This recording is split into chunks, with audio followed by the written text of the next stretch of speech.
자, 다음에는 건축법 보도록 하겠습니다. 자, 건축법에서 7문제가 출제되고 있죠. 7문제 출제로 예상되는 파트를 보면 제일 먼저 그 용어적인 문제. 건축법은 깊게 들어가기보다는 범위가 넓으면서 우리 공인중개사 실무와 관련된 파트가 주로 출제 범위이기 때문에 너무 그렇게 깊게 들어가지는 않습니다. 그래서 일반적인 용어적인 문제, 거기 건축물의 주요 구조부라든가 지하층, 건축면적, 바닥면적, 연면적, 대지면적 이런 용어정의들 좀 잘 기억해 두셔야 되겠고요. 건축법 적용 범위, 건축행위에서 대수선과 건축행위와 대수선이 돌아가면서 출제되는 경향이 있고요. 건축 허가 파트가 가장 중요한 파트죠. 보통 허가 파트는 2문제 정도 예상됩니다. 사전 결정제라든가 허가 관청, 사전 승인, 허가 거부 사유, 허가 특례로서 신고사항, 건축 허가 등의 제한, 이 파트는 거의 한 2문제 정도 예상이 됩니다. 네 번째 건축물 용도하고 시설군 용도 변경 문제 한 문제 출제되고 있죠. 그 다음에 보통 우리가 건축선, 그 다음에 건축은 건축 제한, 건축물 높이 제한 부분. 여섯 번째 한 필지 대지가 2 이상의 지역 주기에 걸쳐 있는 경우, 이 경우도 한 6번째 정도 출제됐고요. 그 다음에 마지막으로 건축법 위반 시 조치. 건축주가 건축법을 위반해서 건축물을 건축했을 때 허가권에 어떤 조치가 가능한가, 이 부분이 굉장히 중요한 파트입니다. 자, 이런 내용을 중심으로 해서 7문제 정도 예상이 되고 있는데요. 가장 고득점하기 좋은 법률이 건축법과 주택법이라고 그랬어요, 오히려. 자, 간단히 보시면 먼저 건축법 적용 대상 행위 봅니다. 건축법 적용 대상 행위는 우선 건축행위, 대수선행위, 또 우리가 용도 변경행위 이런 행위들이 있는데요. 그 중에서 제일 먼저 건축행위 나오죠. 어떤 게 건축행위가 신축, 증축, 개축, 재축, 이전 5가지 있습니다. 건축행위란 신축, 증축, 개축, 재축, 이전이 있고 이축이 아니라는 점 먼저 기억하시 바랍니다. 이축. 그 다음에 이 건축의 개념 기억하시면 먼저 신축이란 아무것도 없는 나대지에다 건축물을 처음으로 축제하는 거죠. 나대지 건축물을 처음으로 축제하면 우리가 신축이 되는데, 두 번째 부속 건축물 있는 상태에서 주된 건축물을 건축하는 경우도 이것도 우리가 신축으로 본다는 점 기억하시 바랍니다. 나대지가 있습니다. 나대지에 부속 건축물이 존재하고 있다 하더라도 여기에 주된 건축물 건축하는 행위, 이건 신축으로 본다는 겁니다. 그럼 여기서 어때요? 이 부속 건축물이 있다 하더라도 여기는 뭐로 본다? 나대지로 본다는 얘기입니다. 부속 건축물이 있다 하더라도 나대지로 본다. 자, 그래서 아무것도 없는 나대지 건축물을 건축하니 부속 건축물 있는 상태에서 주된 건축물 건축은 신축이다 기억하시 바랍니다. 증축은 기존 건축물 높이나 건축 면적이나 연면적, 층수를 증가시키면 증축이죠. 기존 건축물 높이를 증가시키면 증축, 건축 면적을 증가시키면 증축, 연면적을 증가시키면 증축, 층수가 증가되면 증축입니다. 특히 기존 건축물에 동일 대지 내에 한동 건축물이 있는데 여기다 새로운 건축물을 건축하네. 이것도 뭐로 본다? 이것도 신축으로 본다는 점 기억하세요. 이걸 동일 대지 내 별동의 건축행위라고 그러죠. 동일 대지 내 별동의 건축행위 신축입니다. 증축입니다. 증축. 이건 어떻게 보면 신축 같아 보입니다만 동일 대지 내다 별동의 건축물을 건축하는 게 이것도 증축으로 본다는 것이고요. 기존 건축물에 담장을 축조하는 행위라든가 기존 건축물의 대문을 축조하는 행위도 증축으로 본다는 거 주의하시고요. 자, 어떻게 하면 연면적이 늘어나죠? 연면적은 바닥이 늘어나면 되죠. 한 층에 가운데를 막아서 두 층으로 만드는 거, 이것도 증축이다 기억하시 바랍니다. 그래서 기존 건축물의 높이가 증가된다, 층수가 증가된다, 기존 건축물에 존재하고 있는 대진에다가 새로운 건축물, 부속 건축물을 건축한다, 기존 건축물 담장을 축조한다, 또는 우리가 대문을 축조한다. 이것도 전부 다 증축이다 기억하시 바랍니다. 자, 그 다음에 개축은 기존 건축물 전부나 일부를 철거한 후에 종종 동일 대진에서 건축하면 개축입니다. 기존 건축물의 전부나 일부를 철거한 후, 철거죠. 전부를 철거했던 일부를 철거했던 상관없습니다. 단 종전과 동일 대진의 동일 규모 이하로 축제됩니다. 여기서 키포인트는 동일 규모죠. 만약 동일 규모 빠지면 틀립니다. 만약 즉 종전 규모를 초과해서 건축했다. 그럼 뭐냐? 기존 건축물을 철거하고 종점마다 더 큰 규모로 건축했다. 더 큰 규모로 건축했으면 전부를 철거했을 때면 신축이 되는 것이고 일부를 철거했으면 증축이 됩니다. 증축.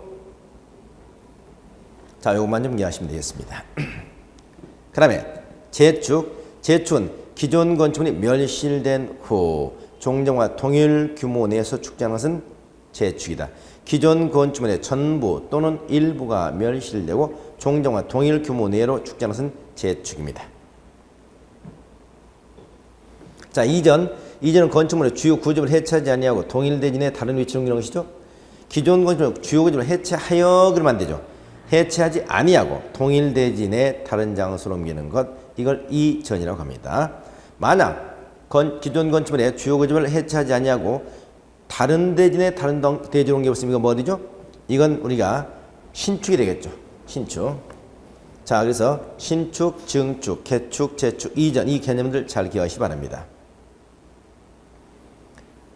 자, 그 다음에 두 번째 대수선 나오죠. 대수선은 건축물의 주요 구조물과 외부 형태를 변개하는 것인데요. 어느 정도냐?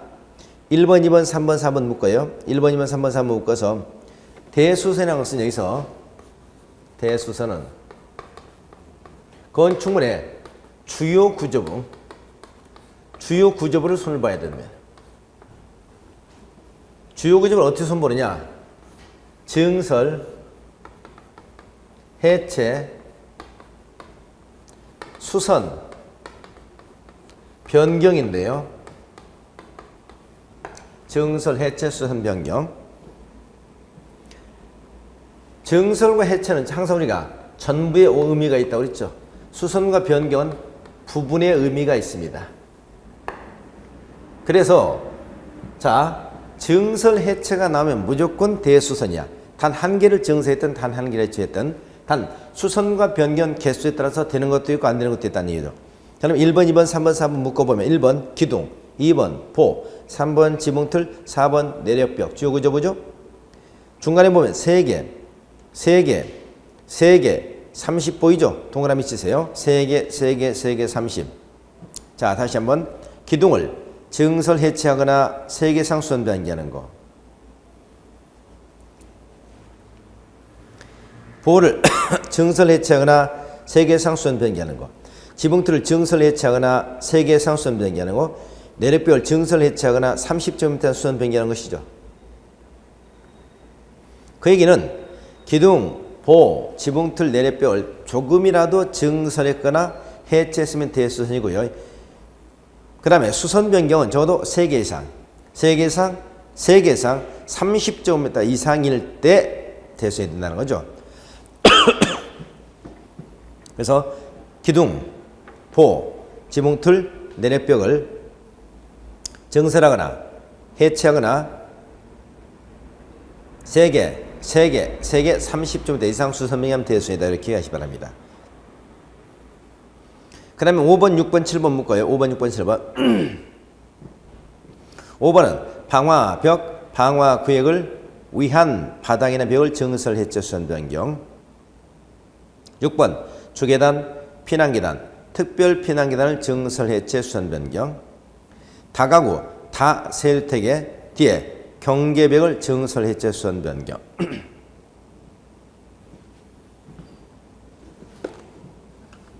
자, 방화벽, 방화구역을 위한 바닥이나 벽을 증설, 해체, 수선 변경. 주계단, 피난계단, 특별 피난계단을 증설, 해체, 수선 변경. 다가구, 다세대 경계벽을 증설, 해체, 수선 변경 대수이다. 이렇게 나와 있습니다. 그럼 여기는 5번, 6번, 7번은 증설, 해체, 수선 변경이 똑같이 대수되는 거죠. 그런데 5번에서 중요한 것은 그냥 바닥이나 벽이 아니고 방화벽, 방화구역을 위한 바닥이나 벽이어야 되고요. 6번에서 중요한 것은 피난계단이나 특별 피난계단 주요 구조부가 아닌데도 불구하고 주계단, 피난계단, 특별 피난계단을 증설, 해체, 수선 변경 이것도 대수해야 된다는 거. 7번 다가구, 다세대 주택의 가구, 세대 간 경계벽을 증설, 해체, 수선 변경 대수하는 거 기억하시기 바랍니다. 연립이 빠졌다는 거죠. 마지막 미관지구에서 건물의 외부 형태를 변개하는 것, 담장을 변개하는 것 대수선입니다. 미관지구 안에서 건축물 외부 형태나 담장을 변개하는 거.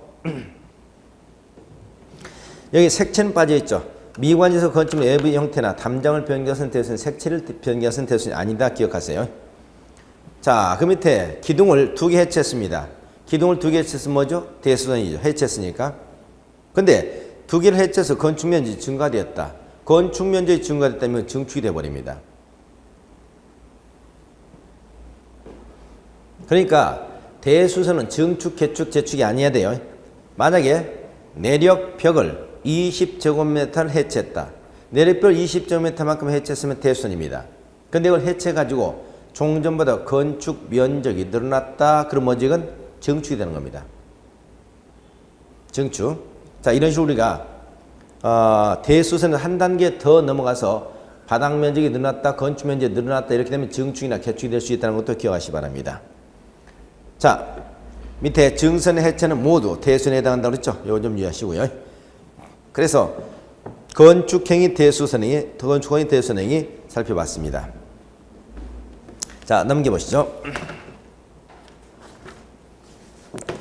건축법에서 건축허가 보도록 하죠. 건축허가. 건축허가에서 건축의 법적 성격을 여러분 살펴보시고요. 건축허가에서 여러분 법적 성격 중요한 거 몇 가지만 보시면 건축허는 4번의 대물적 행정입니다. 대물적 행정이라는 것은 대인적 행정이라는 얘기죠. 그러니까 대물적 행정이라는 것은 건축허를 물건을 보고 해준 거라는 얘기죠. 그래서 건축허가는 이전성이 있다는 겁니다. 이전성. 건축을 받아서 건축물을 건축하던 중에 타인의 건축물을 양도하게 되면 건축하다 이전된다는 거예요. 이때는 건축주 명의 변경만 신고해주면 된다. 이런 얘기입니다. 이게 대물적 행정입니다. 그러면 건축은 적법요건이라고 그랬죠? 적법요건. 적법요건은 건축을 받으면 적법이 되고 적법요건을 갖추지 못하면 불법이 됩니다. 그러나 만약에 그 건축물을 허가를 받지 않고 건축했다 하면은 형사처벌은 되지만 행위는 유효가 됩니다. 불법한 건축물도 매매계약을 체결할 때 유효가 된다는 점 기억하세요. 그 다음에 기속행위라는 얘기 나오죠. 기속행위 또는 기속재량행위. 즉 건축은 기속행위, 기속재량행위이기 때문에 즉 법률이 정한 요건만 갖추었으면 원칙적으로 허가를 거절할 수 없다는 겁니다.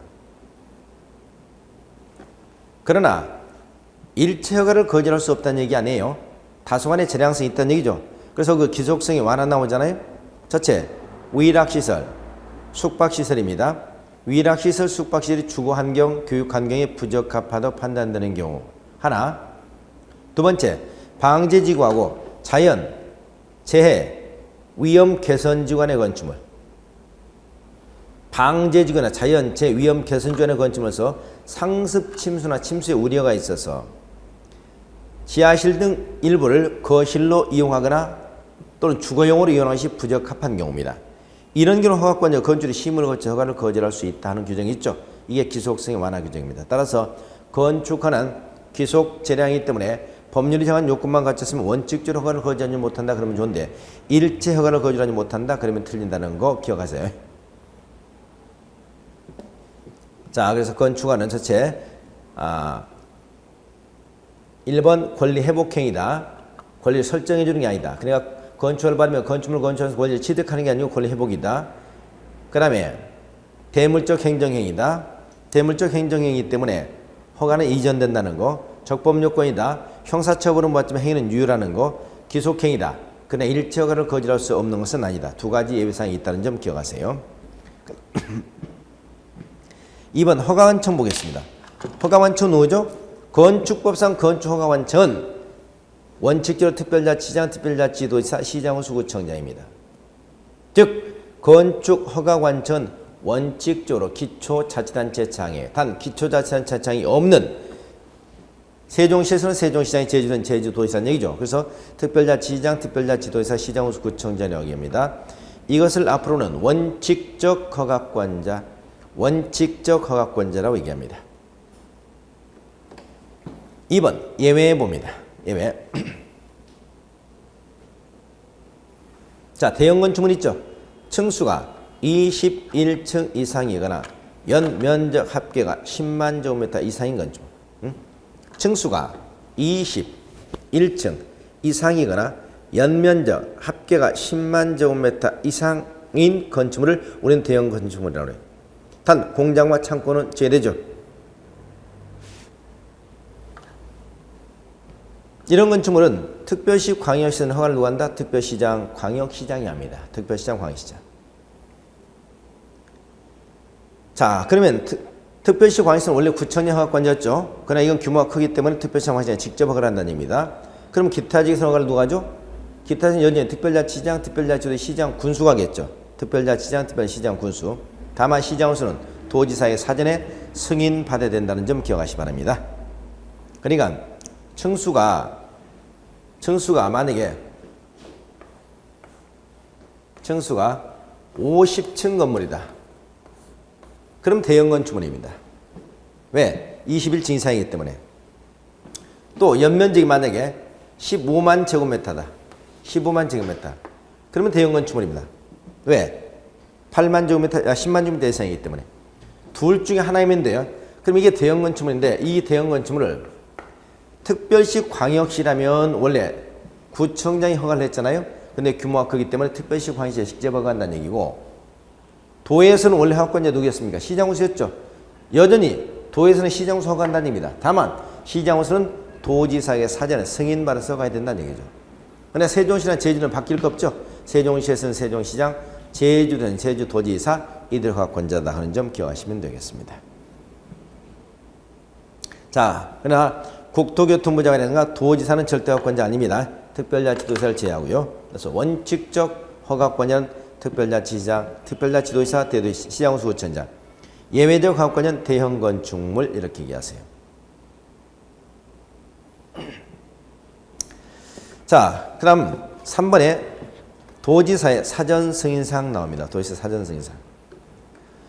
자, 사전 승인사항은 시장 군수가 허가는 시장 군수가 허가를 하되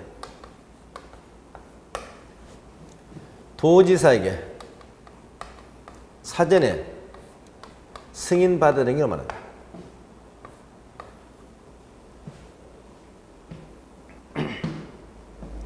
다시 말해서 시장 군수가 허가는 하되 도지사가 사전에 승인해 줘야 되는 것을 사전 승인사라고 합니다. 세 가지겠습니다. 첫째, 대형 건축물 있죠.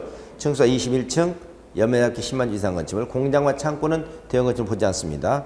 두 번째, 자연환경 수질 보호를 위해서 도지사 지정 공간죠. 여러분, 자연환경 수질 보호를 위하여 도지사가 지정 공고를 했어야 됩니다. 그럼 우리는 경기도 일산, 양평 기억하죠? 양평. 거기서는 층수가 3층 이상이나 연면적가 1000제곱미터 이상인 시설은 5가지입니다. 뒤에서부터 볼까요? 위락시설. 위락시설 옆에는 항상 뭐가 있어야 되죠? 숙박시설. 숙박시설과 비슷한 것이 앞에 공동주택. 공동주택과 비슷한 것이 일반 업무시설. 왜? 일반 업무시설 오피스텔 들어가니까. 그 일반 업무시설과 비슷한 것이 2종 근린생활에 있어서 일반자들한 일반 음식점. 이렇게 5가지 기하시 바랍니다. 자연, 환경, 수질 보호를 위해서 도지사 지정 공간 지역. 자연, 환경, 수질 보호가 필요한 지역. 경기도 양평. 층수가 3층 이상이거나 연면적 합계가 1000제곱미터 이상인 위락, 숙박, 공동주택, 일반 업무시설, 그 다음에 2종 근린생 일반 음식점 이렇게 하시고요. 그 다음 주거환경, 교육환경을 보호해서 도지사 지정공간 지역 하면 여기는 일산기역하라고 그랬죠. 이는 모든 위락시설과 모든 숙박시설의 사전 승인사항입니다. 자, 이게 도지사 사전 승인사항 이렇게 하시면 되겠네요. 자, 건축 허가관청 사전 승인은 꼭 기억하셔야 되겠고요. 4번에 보면 허가의 특례가 나옵니다. 허가의 특례. 허가의 특례는 신고사항이죠. 신고사항. 이건 뭐냐? 원래는 건축법상 건축 허가를 받을 때 있는데 경미한 건축물은 허가 대신에 누구에게? 특별자치장, 특별자치 시장호수구청, 즉 원칙적 허가권자죠. 원칙적 허가권자에게 뭐 하게 되면? 신고하게 되면 허가 받은 걸로 본다는 얘기입니다. 허가 받은 걸로 본다. 자, 이게 신고 대상이죠. 이때 신고는, 건축 신고는 말이죠. 반드시 누구한테 하느냐? 허가권자 아니고 원칙적 허가권자한테 한다는 게 중요합니다. 원칙적 허가권자. 즉 신고는 경미한 것이기 때문에 특별시장, 광역시장한테 허가하는 교수는 없어요. 특별자치장, 특별자치도에서 시장 수구청장입니다. 자, 신고를 했으면 여기도 1년 이내 착공해야 됩니다. 1년 내 착공. 만약 1년 내 이걸 착공하지 않으면 신고의 효력은 소멸된다. 신고의 효력은 소멸된다. 이렇게 보시면 되겠습니다.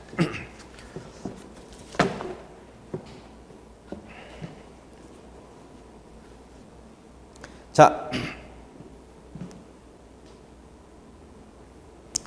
허가의 특례 신고사항 보겠습니다. 신고사항 많이 출제되고 있죠? 자, 여기 신고사항은 반드시 꼭 정리하셔야 됩니다. 반드시 건축법에서 가장 많이 출제된 것 중에 하나예요. 1번 바닥 면적 합계가 85제곱미터 이내 증개재축이죠. 바닥 면적 합계가 85제곱미터 이내 증개재축. 그럼 이건 우리가 연면적을 의미하는 게 아닙니다. 바닥 면적 합계가 85제곱미터 이내 증개재축이라는 것은 증축, 개축, 재축되는 부분의 바닥 면적 합계가 85제곱미터 이내라는 뜻이에요. 바닥 면적 합계를 전체 연면적으로 보면 안 됩니다. 만약에 건물이 이게 바닥 면적 합계가 100제곱미터였어요. 그럼 바닥 면적 합계가 100제곱미터이기 때문에 처음 이걸 신축 당시에 당연하게 허가를 받았습니다. 1000제곱미터 합시다. 1000제곱미터.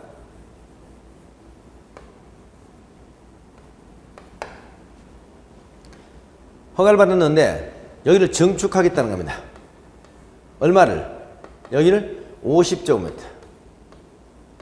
그럼 50제곱미터는 증축되는 부분 면적이 80이 못 되죠. 85가. 그래서 이건 신고로 가능하다는 얘기예요. 신고. 여기다 다시 또 증축하겠다. 30을. 요것도 신고라는 얘기입니다. 왜? 증축되는 부분에 바닥면 합계가 80밖에 안 되기 때문에. 그냥 여기다 다시 10을 또 증축한다. 10제곱미터. 그럼 이때 어때요? 50, 30, 10을 합하면 90이 돼버리죠. 90이 돼버리기 때문에 85가 넘었죠. 이때는 허가를 받는다는 얘기입니다. 그러니까 증축되는 부분, 개축되는 부분, 재축되는 부분의 바닥면 합계가 85제곱미터 이내까지 신고라는 얘기입니다. 2번 관리적 농림적 자연환경 보호전쟁 안에서 연면적 200제곱미터 미만이 층수가 3층 미만인 건축물의 건축입니다. 관리적 농림적 자연환경 보호지면 소위 비도시적이죠.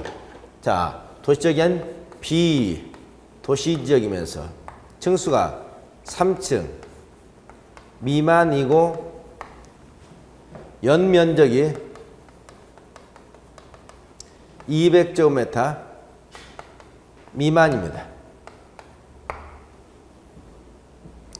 층수가 3층 미만이고 연면적이 200제곱미터 미만인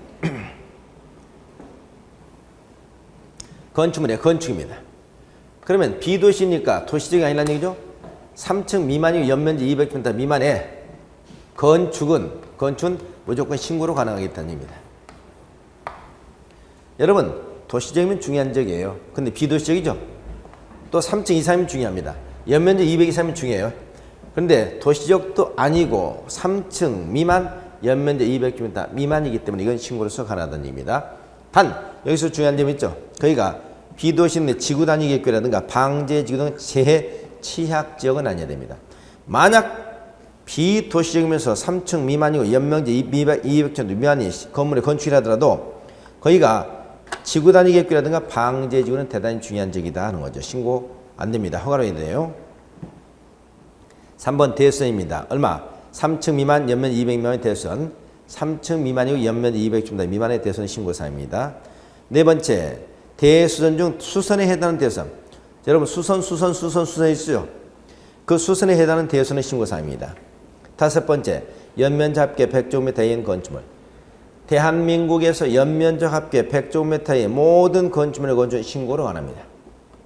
연면적 합계 100제곱미터 이하인 건축물. 6번, 건축물의 높이를 3m 이하 범위에서 증축하는 건축물. 건축물 높이를 3m 이하 범위에서 증축. 3m 이하 증축입니다. 높이를 3m 증축 신고. 7번, 표준 설계도서 따라 건축하는 건축 조례가자는 건축물. 표준 설계도서에 따라 건축하는 건축 조례가자는 건축물입니다. 표준 설계도서. 그 다음에 공업자, 산업단지, 비도시형 내 지구단위 계획 안에서 건축하는 층수가 2층이야 연면적이 500제곱미터인 공장입니다. 어디서? 공업자, 산업단지, 그 다음에 비도시형 내 지구단위 계획 공업적 산업단지 비도시 지구단위 계획에서 층수가 2층이야 연면적 합계 500제곱 공장 신고죠. 읍면적에서 농수산업용으로 창고는 200, 축사와 작물시설은 400제곱미터 이하 신고입니다. 읍면적에서 농수산업용으로 연면적 200제곱미터인 창고, 연면적 400의 축사 작물재배사. 자, 이런 때 신고가 되겠다. 자, 이 신고사항은 이미 여러분 머릿속에 다 정리되어 있을 거예요. 이게 아직 정리된다면 안 되죠. 자, 요거 신고사항 잘 이해하시고. 그 다음에 우리가 밑에 보니까 도로가 나오네요. 도로. 도로는 우리가 건축법에서 크게 통행도로, 차량 통행 불가한 도로, 막다른 도로 세 가지가 있습니다. 통행도로는 원칙상 도로라고 해요. 이 원칙상 도로는 첫째, 보행과 자동차 통행이 가능해야 되고, 너비는 4m 이상해야 되고, 도로로 사용되고 있거나 예정된 것이어야 됩니다. 그리고 이건 관계 법령에 따라서 고시되었거나 허가권자에서 지정 공고된 것이어야 됩니다. 지정 공고. 자, 다시 보행과 자동차 통행이 가능해야 된다. 너비 4m 이상해야 된다. 현재 사용되고 있거나 예정된 것이어야 한다. 이것은 또 관계 법령에 따라서 도로서 고시되었거나 허가권이 지정 공고된 것이어야 됩니다. 그러니까 위에 있는 세 가지를 도로의 실질적 요건이라고 그러죠. 그 다음에 고시 또는 지정 공고, 고시 또는 지정 공고를 형식적 요건이라고 얘기합니다.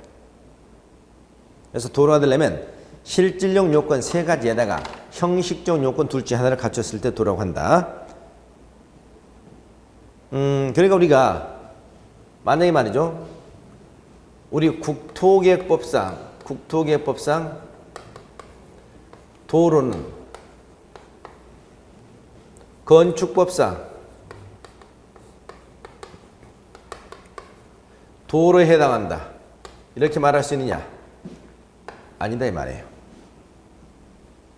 아니다. 왜? 국토계획법상 도로라고 한다면 이 국토계획법상 도로는 소위 우리가 기반시설인 도로를 말합니다. 기반시설. 그런데 건축법상 도로라면 이건 흔히 소방도를 말합니다. 이 기반시설 도로하고 소방도로가 전부 다 일치하는 것은 아니라는 얘기입니다. 왜?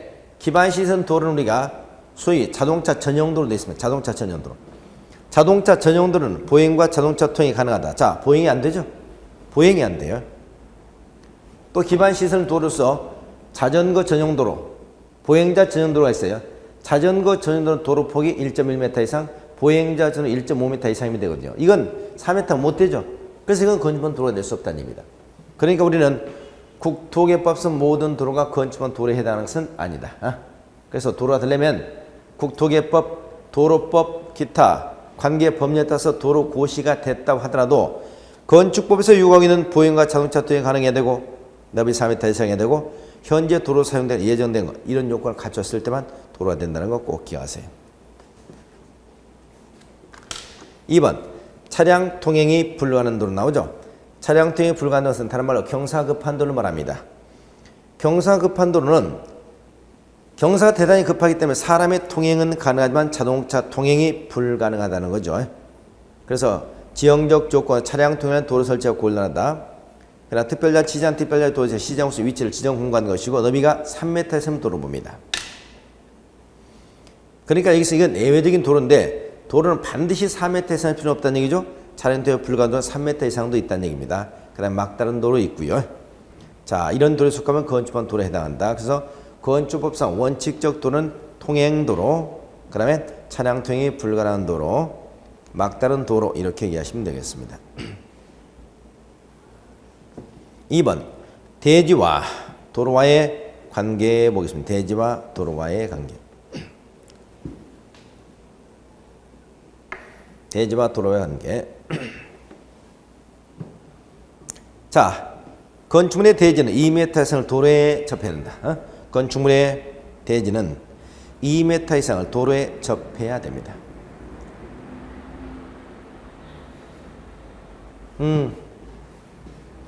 이걸 우리가 흔히 접도 의무라고 그러죠. 접도 의무.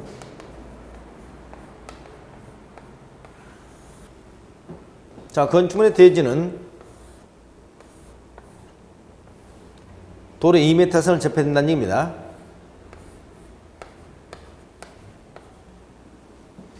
그럼 여기서 우리가 이 도로는 원칙적으로 도로 소유 너비 각각 얼마? 4m 이상이라고 그랬죠. 4m 이상 도로에 얼마 이상을? 2m 이상을 접하고 있다는 얘기잖아요. 2m 이상을. 그래서 건축물의 대지는 4m 이상 도로에 2m 이상을 접해야 된다. 2m 이상을 접해야 된다는 겁니다.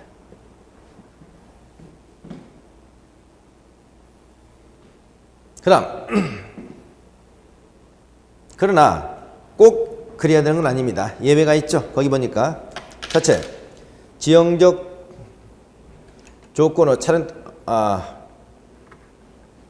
1번에 보니까 해당 건축물 출입에 지장이 없는 경우, 해당 건축물 출입에 지장이 없거나 건축물 주변에 광장, 공원, 유원지 등이 있는 경우 2m 접할 필요가 없다는 얘기입니다. 해당 건축물 출입에 지장이 없는 경우, 건축물 주변에 광장, 공원, 유원지 등의 공지가 있는 경우, 이런 경우는 꼭 2m 접할 필요가 없다. 반면에 강화되는 경우 있죠. 연면적 합계 얼마? 2000제곱미터 이상 건축물 대지는 너비 6m 이상 도로에 4m 이상을 접해야 됩니다. 여기서 건축물의 이 연면적이 2000제곱미터 이상입니다. 단 이게 공장이면 3000이에요.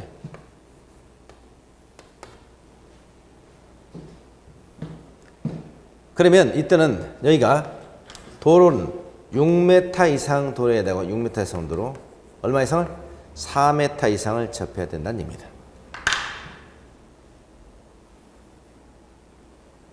자, 그래서 앞으로 건축물의 대지는 4m 이상 도로에 2m 이상을 접해야 됩니다. 그러나 건축물 출입에 지장이 없거나 주변에 공지가 있을 때는 꼭 2m 이상을 접해야 되는 건 아닙니다. 예외가 있어요. 반드시는 아니라는 얘기입니다. 또 건축물 연면적 2000제곱미터 이상, 공장이면 3000제곱미터 이상이면 6m 정도로 4m 이상을 접했는데 오히려 강화되는 겁니다. 강화. 자, 이게 대지와 도로와 관계, 접도 의무가 되겠습니다. 자, 넘어가겠습니다. 그러면 건축선 나오죠. 건축선.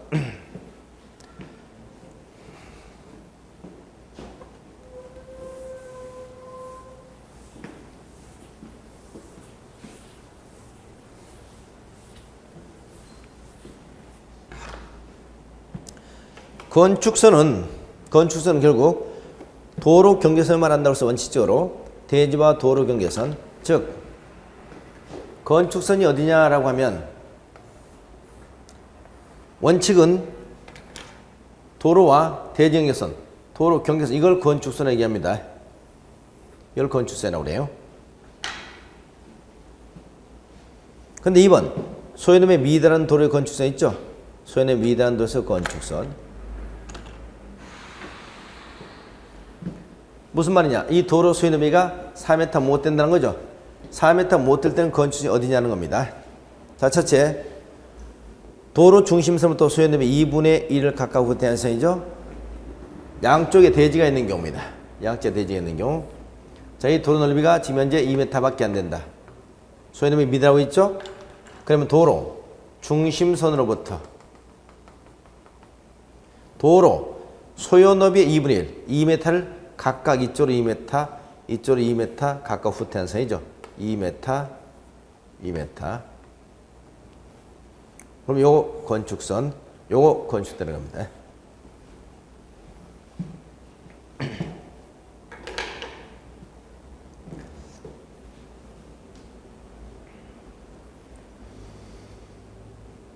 도로 중심에서 소요너비 2분을 각각 후퇴한 선. 그 다음에 도로 반대에 경사지 있는 경우 이들은 경사지 등 있는 도로 경계선부터 도로 소요너비만큼 수평 이동한 선이죠. 반대쪽에 경사지가 있다.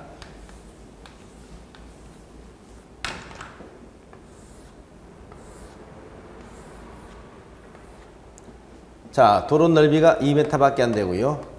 이쪽에 하천이나 경사지가 있다는 얘기죠. 그럼 하천이나 경사지가 있지만 이쪽으로 후퇴하고 싶으면 후퇴를 못하죠. 이런 경우는 하천이나 경사지 도로 경계에서부터 도로 소요 너비만큼을 반대쪽으로 수평 이동시킵니다. 얼마를? 4m 이게 건축된다는 거죠. 그리고 나중에 이 부분과 이 부분은 대지면산지에서 제외된다는 점이 중요합니다. 소요 너비에 미다는 경우. 그 다음에 4번 지정건축선 먼저 보겠습니다. 지정건축선은 특별자치시장, 특별자치시장구 주구천장이 건축 위치나 환경을 정비하기 위해서 어디서 지방건축 심을 거쳐서 어디에서만 도시정내에서만 최고 몇 m까지? 4m까지 이무지로 지정한 선입니다. 지정한 선.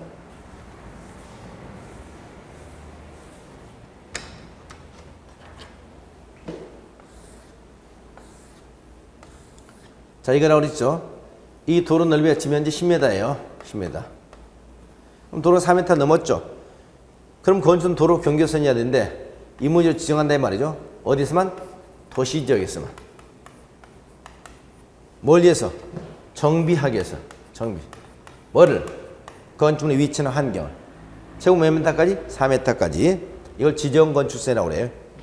중요한 것은 이 지정건축될 때 이 부분 도로 경계에서 건축선까지 대지문 대지면 산여시 포함시킨다. 일단은 포함시킨다. 이 두 가지는 제외시킨다. 이게 중요합니다. 자, 이게 지정건축선이고요. 그 다음에 3번 도로 모텔 건축선 있죠? 가각전제.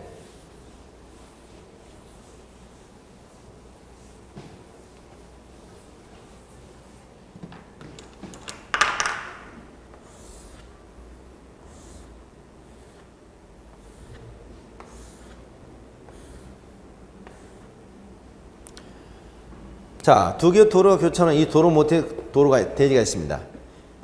이게 만약에 A의 대지를 한다면 A의 대지 건축선 원칙은 도로 경계선이에요. 도로 경계선.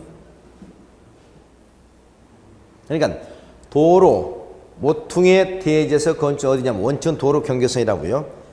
다만 이 두 개의 도로가 모두 8m 미만이고 이게 만약 도로가 7m이다. 이 도로가 얼마? 5m이다. 두 개 모두 8m 미만이죠. 그리고 교차하기 120도 미만이어야 돼. 120도 미만. 이런 경우는 특별히 가각전제라죠. 가각전제. 이때 이걸 가각전제선을 건축선인데 이때 건축을 어떻게 정의한다?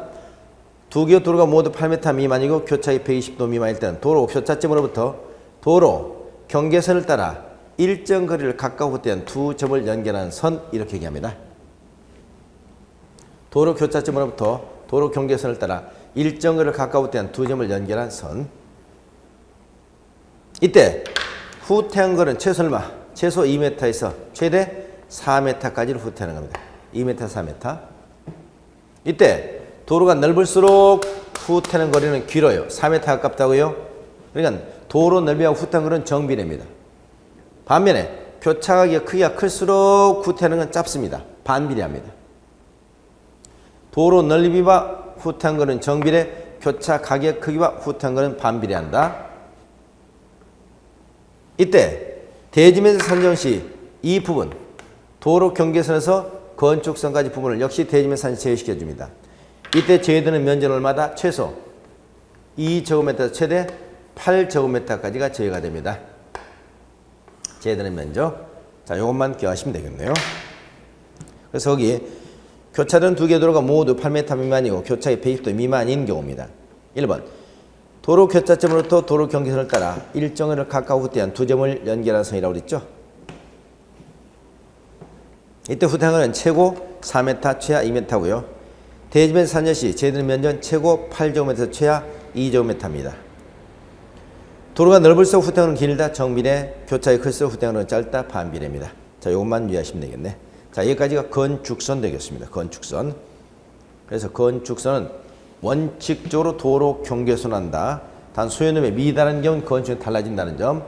또 특별히 지정건축선, 그 다음에 지정건축선, 도로 못지는 건축선 이렇게 하시면 되겠습니다. 그럼 5번 건축 용도 변경 갑니다. 건축 용도 변경.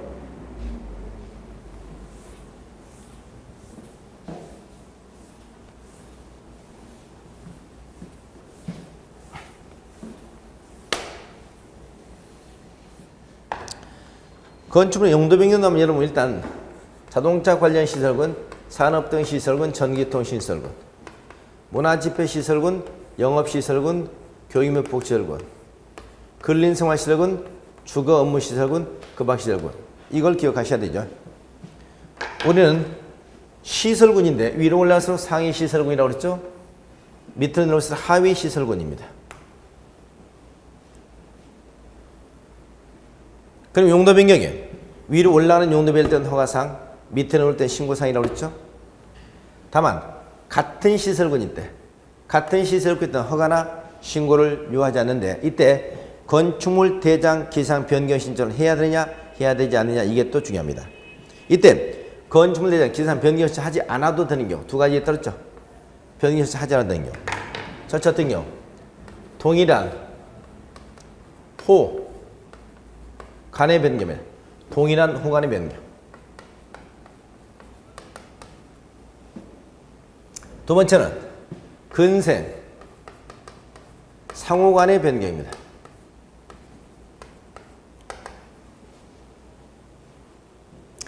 동일 호간의 변경, 근생 상호간의 변경. 이런 경우는 우리가 건축물 대장 기상 변경 신청도 할 필요가 없다는 점 기억하시기 바랍니다. 자, 그게 4번이죠. 건축물 대장 기상 변경 신청. 다만 동일 호간의 변경이나 근린생활 상호간의 변경은 제외된다. 5번에 보니까 용도 변경 사용 승인 허가 신고사항입니다. 허가 신고사항으로서 용도 변경되는 부분의 받음의 합계가 100제곱미터 이상이면 사용 승인을 받아야 됩니다. 100. 단얘기는 반드시 허가사항만 신고사항만 그래요. 6번 용도 변경 설계 허가 대상으로서 용도 변경되는 부분의 받음의 합계가 500제곱미터 이상 건축사에 설계됩니다. 여기는 허가 대상이죠. 5번은 허가 신고사항이고 6번은 허가사항만 그렇습니다. 허가사항. 자, 이게 건축물 용도 변경이 되겠네. 그래서 우리는 용도 변경은 허가 또는 신고를 누구한테 한다? 원칙적 허가권자, 특별자치장, 특별자치, 시장, 우수, 구청장에게 합니다. 그래서 용도 변경 허가 신고를 특별자치장, 특별자치, 또 시장, 우수, 허가권자 그러면 안 돼요. 상위 시설 용도 변경할 때는 무슨 상? 상위 올라갈 때는 허가상. 하위 시설 내릴 때는 신고상. 같은 시설 때는 건축물 대장 기상 변경 신청했는데 변경 신청 하지 않아도 되는 두 가지. 그리고 여러분이 시설군의 종류하고 이걸 좀 꼭 좀 기억하셔야 되겠네요. 허가 신고상으로서 100제곱미터 이상에 대한 사용 승인, 허가상으로서 변경되는 부분의 받음의 잡기 500제곱미터 이상이면 건축사인 설계 이 점만 유의하시면 되겠습니다. 자, 용도 변경 한 문제씩 꼭 출제되는 파트죠. 실제 시험에서 어떻게 적용되는 어느 잘 보시면 됩니다. 그래서 3페이지 가시니까 우리가 시설군 쭉 좀 정리했죠. 자동차 관련 시설군, 산업 등 시설군, 전기통 시설군, 문화집회시설군, 영업시설군, 교육 및 복지시설군, 근린생활시설군, 주거업무시설군, 그 밖의 시설군. 여기서 우리가 영업시설군은 3+1을 해놨죠. 영업시설군 3+1. 이 3+1이 뭐였습니까? 3+1. 원래 영업시설은 세 가지예요. 무슨 시설? 판매시설, 운동시설, 숙박시설 이 세 가지였는데 이리 뭐가 추가됐다? 다중생활시설이 추가됐다는 얘기. 다중생활. 이 다중생활 면적이 얼마겠습니까? 500제곱미터 미만이죠. 다중생활시설 500제곱미터 미만이면 시설군은 근린생활시설군이 되는데 이거 하나만큼 무엇시설군? 영업시설군이라는 게 중요해요. 다중생활시설이 면적이 500제곱미터 미만이면 이종 근린생활시설인데 근린생활시설군이 아니고 영업시설에 속하다는 거 중요합니다. 그래서 3+1 이렇게 적은 겁니다. 자, 그 다음에 건축물 높이 제한 보겠습니다. 건축물 높이 제한. 건축물 높이 제한은 일반적 높이 제한하고 2번 일조권 확보 제한 높이 제한 나누죠. 일반적 높이 제한은 가로구역 단위입니다. 우리나라에서 건물의 높이는 가로구역, 블럭 단위로 건축물 높이가 제한하는데 그 높이를 허가권자가 지정 공고할 수 있죠. 허가권자는 가로구역 단위로 건축물 높이를 지정 공고 가능합니다. 조례 정할 수 있다. 또 특별시 광역시에서는 시장이 필요하다면 높이를 조례로 정할 수도 있다고 그랬죠. 그러니까 우리나라에서 건축물의 일반적인 높이자는 블록 단위로 건축물 높이가 정해집니다. 그 높이를 허가권자가 최고 높이든 최저 높이든 지정 공고할 수 있다는 겁니다. 그 다음에 특별시 광역시는 그 높이를 특별시 뭘로? 광역시 조례로 정할 수도 있다는 얘기죠. 이때 높이를 정할 때는 건축물 용도하고 형태에 따라서 다르게 정할 수도 있다고 그랬죠. 자, 이게 가로개 단위 건축물 높이 제한이고, 그 다음에 2번 전면 도로의 사선 제한이 폐지됐죠. 지금은 사선이 완전히 폐지가 됐습니다. 5번, 2번 일조권 확보의 높이 제한. 일조권 때문에 건축물 높여야 되는 것은 우선 이걸 기하셔야 됩니다. 일조권.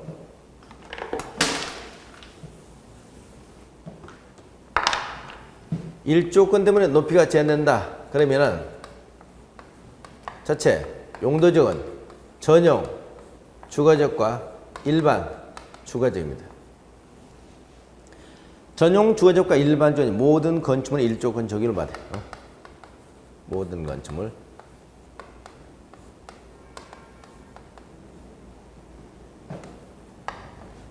두 번째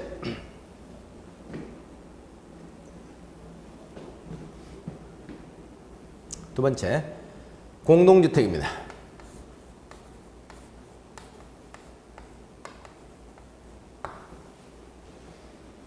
아파트 연립 타세는 일조권 적용을 받습니다. 단 어디는 받는다? 중심상업지역과 일반 상업지역은 전혀 받지 않죠? 네 번째, 층수가 2층 이하, 높이가 8m 이하이면 적용받지 않을 수 있습니다. 뭐가 정하면? 조례가 정하면. 조례. 먼저 이걸 기억하셔야 됩니다. 모든 건축물 일조권 적용받는 지역은 전용주의 일반주의이다. 이 지역을 벗어나도 공동주택은 추가적으로 받는다. 그럼 어디는 절대 안 받는다? 중심 3 1받점 받지 않는다. 층수가 2층 이하, 높이가 8m인 건축은 조례가 좀 받지 않을 수도 있다. 기억하시고요. 여기 요것만 좀 유의하시면 되겠네. 전용 주거지역과 일반 주거지역 간의 건축물. 건축물의 각 부분을 정부방위 인접대지 경계선부터 대통령령으로 정하는 범위 내에서 지방자치는 조례가 정하는 거리선을 띄어서 건축을 했죠. 자, 전용 주거지역과 일반인 모든 건축물은 정북방위 인접대지 경계선부터 정남쪽으로 일정 거리를 띄어서 건축한 얘기입니다. 그때는 거리는 뭘로 정한다? 조례가 정한다는 얘기죠. 다만 원칙은 그렇습니다만은 예외적으로는 정남향으로부터 띄어드는 경우도 있죠. 정남향으로부터 띄어드는 경우. 이건 어떤 경우냐면 첫째, 거기가 집단적인 개발 예정지이거나 두 번째, 대지 수요와 합의가 됐거나 세 번째, 불가피한 경우입니다. 그러니까 전용 주거지역, 일반 주거지역 안의 모든 건축물은 정북방향 인접대지 경계부터 정남쪽으로 일정 거리를 떼서 건축해야 되는데 조례가 된 만큼 다만 거기가 집단적인 개발 예정지이거나 대지 수요자 서로 합의가 됐거나 또는 불가피한 경우 이런 경우는 정남향에 인접되기 위해서 정북쪽으로 반대쪽으로 건물을 떼야 되는 경우도 있다 하는 것만 기억하세요. 자, 공동주택 설명드렸고요. 자, 7번. 대지가 둘 이상 용도에 걸치는 경우. 자, 이건 건축법상 한 필지 대지가 둘 이상 지역, 지구, 구역을 걸쳤을 때 어느 쪽 하는 규정을 적용한 얘기죠. 이건 국토기획법에서도 한번 나왔는데 국토기획법 규정은 좀 다릅니다. 국토기획법에서는 한 필지 대지가 둘 이상 지역, 지구, 구역에 걸쳐 있으면 원칙은 각각 적용합니다. 다만 작은 지역이 330. 도로변에 노선 상업지일 때는 660제곱미터 이하일 때만 문제가 되죠. 이때는 건폐율과 용적률은 가중평균화로 되어 있고 기타 건축자는 가장 넓은 쪽에 관한 규정을 적용하도록 되어 있다고 그랬습니다. 그러나 그 문제는 출제되면 계산 문제로 출제된다고 그랬죠. 원칙은 각각 다만 작은 지역이 330, 660제곱미터 이하일 때 건폐율과 용적률은 가중평균, 기타는 가장 넓은 쪽이었습니다. 여기는 한 필지 대지와 둘 이상 지역 지구가 걸칠 때 서술식인데 자, 원칙은 건축물과 대지 전부에다 대지 과반입니다. 대지와 건축물 전부에다 대지 과반이 속한 지역, 지구, 구역이라는 규정을 적용하되 작은 부분이 녹지적일 때는 언제나 각각 적용합니다. 그리고 추가적으로 건축물이 미관지에 걸치면 건축물과 대지 전부에다 미관지를 적용하고요. 건축물이 방화지에 걸치면 건축물 전부에다만 방화지를 적용하되 경계벽이 방화벽이면 그때는 각각 적용하는 겁니다. 자, 여기는 이렇게 서술시 출제. 원칙은 대지 과반. 단 녹지에 걸쳤으면 각각. 건물이 미관지에 걸쳐있다. 대지와 건축물 전부에다 미관. 건물이 방화지에 걸쳐있다. 방화지고 그러면 건축물 전부에다만 방화지고 단 경계벽에 방하면 각각 이겁니다. 자, 요것만 유기하시고 마지막 우리가 이행강점 나오죠. 이행강점. 이건 우리가 위반시 조치, 건축법을 위반제된 조치 중 이행강림인데, 이행강림 한 번 부과하면 부과할 수 없다는 일사부재의 원칙 문제점은 시정에서 나왔다고 그랬죠? 우리 공법에서 국토개법, 건축법, 그 다음에 농지법 3번 나옵니다. 부과 대상 보세요. 위반 건축물이죠? 시정 명령입니다. 이행하지 않은 건축. 반드시 시정 명령이 나왔어야 돼요. 요건은 상당 기간을 계고한 뒤 그 기간까지 이행하지 않은 경우죠. 부가권자는 허가권자입니다. 부과 방법은 1년에 2회 이내로 부과돼 이행될 때까지 계속이죠. 1년에 2회. 총 부과에서 제한이 없습니다. 다만 85제곱미터 이 서민용 주택 있죠. 서민주택 될 때는 총 부과수를 5회 범위 내에서 제한하죠. 부과 절차는 의견 제출 10일 이상 기간을 주고요. 서민에서는 요식행위라는 얘기입니다. 부과 금액 보세요. 건폐율, 용적률, 허가, 신고사항 위반. 이걸 우리 흔히 중요사항 위반이라고 그러죠. 중요사항 위반.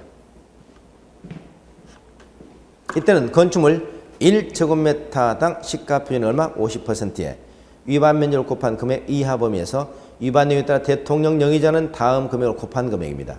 자, 대통령 영의자는 다음 금액을 곱한 금액, 이게 신설됐죠. 작년까지만 해도 1제곱미터당 시가 표준액의 50%에 위반 면적을 곱한 금액 이하였잖아요. 근데 이게 대통령 영의자는 금액을 다시 곱하도록 되어 있습니다. 그 금액은 신고사항 위반 때 70, 건폐를 초과했을 때 80, 용적을 초과했을 때 90, 허가사항 위반했을 때 100입니다. 100. 그래서 만약 거기 1제곱미터 시가표는 200만 원이다. 그럼 50%면 얼마예요? 100만 원이죠. 위반 면적이 10이다. 그럼 1000만 원이잖아요. 1000만 원에 신고사항을 위반했으면 700, 건폐를 위반했으면 800, 용의를 위반했으면 900, 허가사항을 1002만 원이죠. 자, 기타 경우는 건축물 전체 시가표입니다. 건축물 전체 시가표는 10% 범위 내에서 대통령 영의로 정하는 금액이라고 되어 있습니다. 시가표는 10%. 자, 완화. 85제곱미터 이하의 주거용 건축물, 85제곱미터 이하의 주거용 건축물일 때는 2분의 범위에서 조례가 완화할 수 있다고 그랬죠. 7번 부가일수는 원래 제한이 없는데 아까 2분의 1까지 감액이 가능한 건축물, 일단 총 5회를 넘지 않는 범위 내에서 조례가 횟수를 정한다고 그랬습니다. 부가 중지, 이미 이행을 해버렸으면 새로운 부가는 중지하고 징수는 반드시 한다는 거죠. 자, 강제징수, 만약 나빠지면 지방세 외에 수익금 징수되는 범위에 따라서 강제징수할 수 있다 하는 겁니다. 자, 여기까지 이행 강제면 되겠습니다. 자, 한번 중요한 내용을 일단 간단하게만 이렇게 정리해 봤습니다. 자, 여기까지 건축법이고, 자, 잠시 있다가 다음 우리가 주택법 들어가도록 하겠습니다.